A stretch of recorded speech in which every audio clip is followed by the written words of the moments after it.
എല്ലാവർക്കും Shahnaz കുസിൻസിൻ്റെ Ramadan Mubarak. Chicken half മൂണിൻ്റെ റെസിപ്പിയാണ് റമദാൻ സീരീസിൽ നമ്മൾ ഇന്ന് കാണിക്കുന്നത്. ഇഫ്താറിൻ്റെ സമയത്തോ ഈവനിങ് സ്നാക്കായിട്ടോ അതല്ലെങ്കിൽ പാർട്ടികളിലൊക്കെ നമുക്കിത് റെഡിയാക്കി എടുക്കാം. ചിക്കൻ വെച്ച് മാത്രമല്ല, ബീഫ്, ചെമ്മീൻ, മഷ്റൂം, പനീർ ഇതൊക്കെ വെച്ചും നമുക്കിത് തയ്യാറാക്കിയെടുക്കാം. പുറമേ നല്ല ക്രിസ്പിയായും ഉള്ളിൽ നല്ല സോഫ്റ്റായിട്ടുമുള്ള ഈ ഒരു അടിപൊളി റെസിപ്പി എങ്ങനെയാണ് ഉണ്ടാക്കിയെടുക്കുന്നതെന്ന് നോക്കാം. ഇതിനു വേണ്ടി ആദ്യം നമുക്ക് ചിക്കൻ്റെ ഒരു മസാല റെഡിയാക്കി എടുക്കാം. ആദ്യം നമുക്ക് ചൂടായിട്ടുള്ളൊരു കടായിലേക്ക് 2 ടേബിൾ സ്പൂൺ ഓയിൽ ചേർത്ത് കൊടുക്കാം.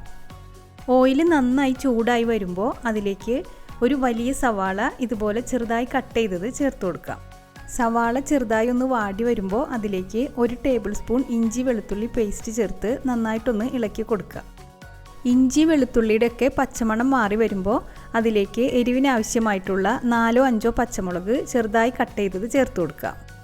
അതോടൊപ്പം തന്നെ ഇതുപോലെ വളരെ ചെറിയ പീസാക്കി കട്ട് ചെയ്തിട്ടുള്ള 200 ഗ്രാം ബോൺലെസ് ചിക്കൻ കൂടി ചേർത്ത് കൊടുക്കുന്നുണ്ട്. ഇനി ഇതിലേക്ക് ആവശ്യത്തിനുള്ള ഉപ്പ്, 1/4 ടീസ്പൂൺ കുരുമുളക് പൊടി ഇതും കൂടി ചേർത്ത് നന്നായിട്ടൊന്ന് ഇളക്കി വേവിച്ചെടുക്കാം.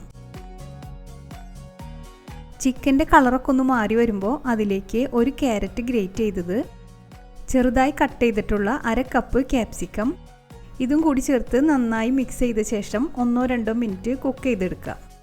അടുത്തതായി ഇതിലേക്ക് 2 ടേബിൾ സ്പൂൺ മൈദ ചേർത്ത് നന്നായിട്ടൊന്ന് ഇളക്കി യോജിപ്പിച്ചെടുക്കുക.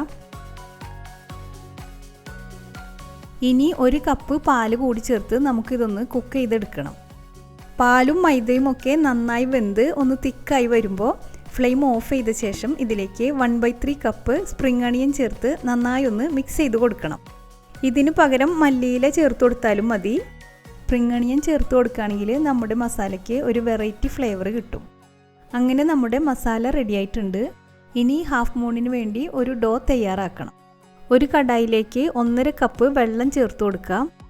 അതിലേക്ക് ആവശ്യത്തിനുള്ള ഉപ്പ്, 1 ടേബിൾ സ്പൂൺ പഞ്ചസാര, 2 ടേബിൾ സ്പൂൺ ബട്ടർ ഇതെല്ലാം ചേർത്ത് വെള്ളം നന്നായി ഒന്ന് തിളപ്പിച്ചെടുക്കണം. ഇനി അതിലേക്ക് 1.5 കപ്പ് മൈദ കൂടി ചേർത്ത് തീരെ കട്ടകളൊന്നുമില്ലാതെ നന്നായിട്ടൊന്ന് വാട്ടിയെടുക്കണം. അതിനുശേഷം ഒരു 10 മിനിറ്റ് നമുക്കിതൊന്ന് മൂടി വയ്ക്കാം. ഇനി ഈ ഒരു മാവ് നല്ല സോഫ്റ്റ് ആകുന്നത് വരെ ഒന്ന് കുഴച്ചെടുക്കണം. അതിനുശേഷം ഇത് 2 ബോളാക്കി എടുക്കുക. ഇനി ഇത് രണ്ടും നല്ല വലുപ്പത്തിൽ ഒന്ന് പരത്തിയെടുക്കണം. അതിനുശേഷം ഇതുപോലുള്ള ഏതെങ്കിലും മൂടി വെച്ചോ അതല്ലെങ്കിൽ കുക്കി കട്ടർ വെച്ചോ നമുക്കിതൊന്ന് കട്ട് ചെയ്തെടുക്കണം. ഇങ്ങനെ ബാക്കി വരുന്ന മാവ് നമുക്കിതുപോലെ വീണ്ടും പരത്തി കട്ട് ചെയ്തെടുക്കണം. ഇനി ഇതിൽ ഓരോന്നിലും 1-2 ടീസ്പൂൺ മസാല വെച്ച് കൊടുക്കുക. അതിനുശേഷം ഇതുപോലൊന്ന് മടക്കി സൈഡൊക്കെ പ്രസ് ചെയ്ത് ഒട്ടിച്ചു കൊടുക്കുക. അങ്ങനെ മുഴുവൻ മാവും നമുക്കിതുപോലെ ചെയ്തെടുക്കുക. ഈ ഒരു അളവിൽ ഇത്രയും സ്നാക്സാണ് നമുക്ക് കിട്ടിയിട്ടുള്ളത്. ഇനി ഇതിനൊരു കോട്ടിംഗ് കൊടുക്കണം. അതിനുവേണ്ടി ഒരു ബൗളിൽ 2 മുട്ട എടുത്തിട്ടുണ്ട്. അതിലേക്ക് ആവശ്യത്തിനുള്ള ഉപ്പ്, 1/4 ടീസ്പൂൺ കുരുമുളക് പൊടി, 2 ടേബിൾ സ്പൂൺ പാല് ഇതെല്ലാം ചേർത്ത് നന്നായിട്ടൊന്ന് മിക്സ് ചെയ്ത് വെക്കുക. അതിൻ്റെ കൂടെ കുറച്ച് ബ്രെഡ് ക്രംസും എടുത്ത് വെച്ചിട്ടുണ്ട്. നമ്മളിത് വീട്ടിൽ തന്നെ ഉണ്ടാക്കിയിട്ടുള്ളതാണ്. ഹോം മെയ്ഡ് ബ്രെഡ് ക്രംസ് ആണെങ്കിൽ നമ്മൾ സ്നാക്സൊക്കെ ഉണ്ടാക്കുമ്പോൾ കുറച്ചുകൂടി ക്രിസ്പി ആയിട്ട് കിട്ടും. ഇനി ഓരോന്നും എടുത്ത് മുട്ടയുടെ മിക്സിയിൽ ഒന്ന് ഡിപ്പ് ചെയ്ത് കൊടുക്കണം. അതിനുശേഷം ബ്രെഡ് ക്രംസിലിട്ട് ഒന്ന് കോട്ട് ചെയ്തെടുക്കുക. ഓരോന്നും നമുക്ക് ഇതുപോലെ ചെയ്തെടുക്കാം. അതിനുശേഷം ചൂടായിട്ടുള്ള എണ്ണയിലിട്ട് നമുക്കിതൊന്ന് ഫ്രൈ ചെയ്തെടുക്കണം. എണ്ണ നന്നായി ചൂടായതിന് ശേഷം ലോ ടു മീഡിയം ഫ്ലെയിമിലാണ് നമ്മളിത് ഫ്രൈ ചെയ്തെടുക്കേണ്ടത്. 2 വശവും ഗോൾഡൻ കളറാവുന്നവരെ നമുക്കിത് ഫ്രൈ ചെയ്തെടുക്കാം.